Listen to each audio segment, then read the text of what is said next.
Bien, buenas tardes, profesora, compañeros. A continuación vamos a analizar un poco la simulación de la práctica 2, leyes de Kirchhoff y divisores, comportamiento de elementos R, L y C en corriente continua. Las leyes, mejor dicho, las leyes aplicadas en estos montajes fueron Kirchhoff de voltaje, ley de Ohm, ecuación de potencia y también divisor de voltaje. En este caso, en el montaje 1 están puestos dos voltímetros a la derecha, uno para medir el voltaje de R1 y otro para medir el voltaje de R1 y R2. Y a la izquierda un amperímetro para medir la circulación de corriente. Adicionalmente hay un batímetro para la medición de las potencias de este circuito de corriente continua. Ya simulado podemos ver los valores arrojados, principalmente el voltímetro entre R1 y R2 que arroja prácticamente los 120 voltios del valor de la fuente.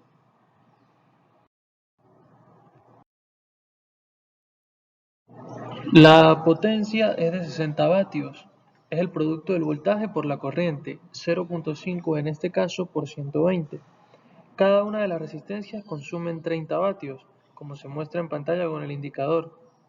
Es decir, según el balance de potencia, la generada menos la consumida es igual a cero.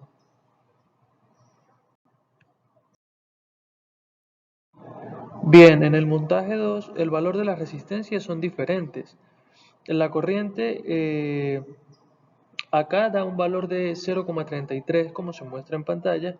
El voltímetro 2 da el mismo valor de la fuente como en el caso anterior, pero bueno, en este caso con una diferencia mínima superior. La potencia dada en este circuito es de 40 vatios. R1 disipa una potencia de 13.3 vatios y R2 disipa una potencia de 26,7 vatios. Si sumamos los valores de R1 y R2, nos dan los 40 vatios que muestra el batímetro. Es decir, el balance de potencia se cumple.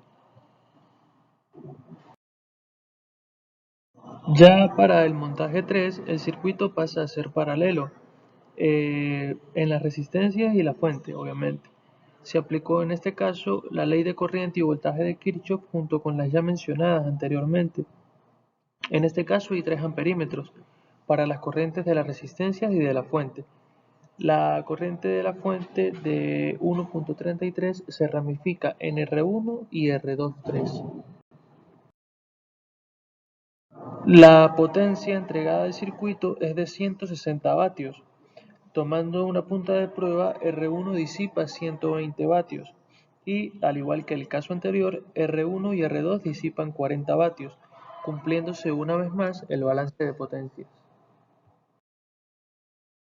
El montaje 4 es un circuito en serie RL. La fuente con un valor asignado de 100 voltios y para el caso de nuestro grupo 3 se muestran los valores de R y RL, teniendo L un comportamiento de cortocircuito. Hay dos voltímetros a la derecha y un amperímetro al otro lado.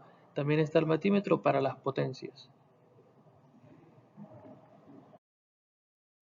La potencia generada es de 61,349 vatios, la cual se distribuye entre R 56,5 vatios y RL 4,89 vatios.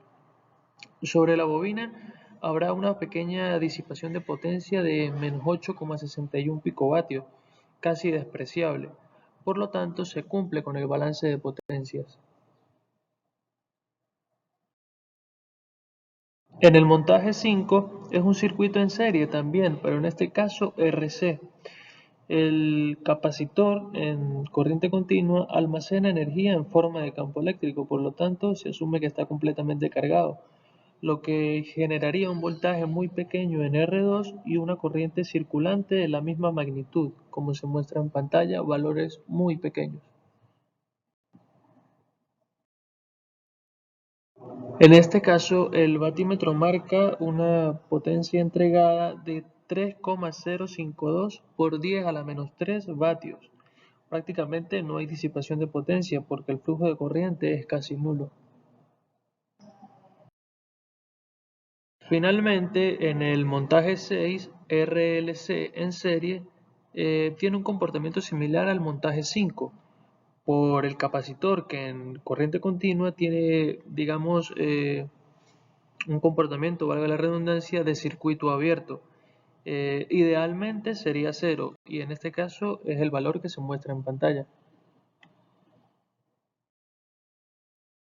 Bien, para concluir, no se le entrega potencia al circuito porque no hay circulación de corriente. Muchas gracias.